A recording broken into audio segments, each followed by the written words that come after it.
మెడల కండువ చేతిల జెండా తిరుగుడే తిరుగుడు ఓ గడియ రికాన్ లేదు కాలు మొక్కుడు గదవలు పట్టుకునుడు అలిగినోళ్ళను బుదిరికిచ్చుడు పక్కోళ్ళను గుంజుకునుడు పచారాలకు మందిని తెచ్చుకునుడు మీటింగ్లు పెట్టుడు రోడ్ షోలు చేసుడు అడిగినోళ్ళకు కాదనకుంటా హామీలు ఇచ్చుడు తీరొక్క తీన్మార్ పనులు చేసుడు ఓ తిండి లేదు తిప్పలేదు కాళ్ళకు గిరికలు కట్టుకొని ఓట్ల కోసం ఎంత కష్టపడాలో అంత కష్టపడ్డరు.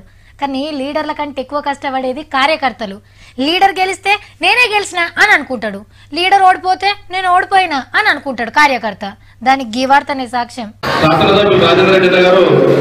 కుర్చీలో కూసున్నది ఓ కార్యకర్త, కొత్త చెప్పులు తొడుగుతున్నది ఎమ్మెల్యే రాజేందర్ రెడ్డి అన్న. పరిశాన్ అనిపిస్తున్నదిలే, మరి ఇది చెప్పు శపథం.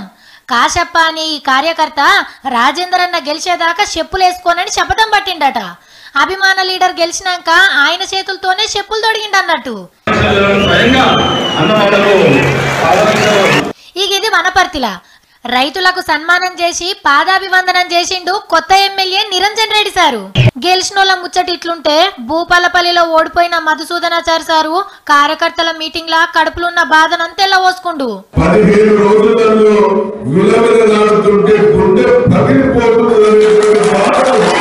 సార్ కంట్లకెళ్ళి నీళ్లు గారే వరకు కార్యకర్తలకు దుఃఖం ఆగలే. స్టేజ్ మీద కురుకొచ్చి గట్టిగా పట్టుకొని ఏడ్చిర్రు.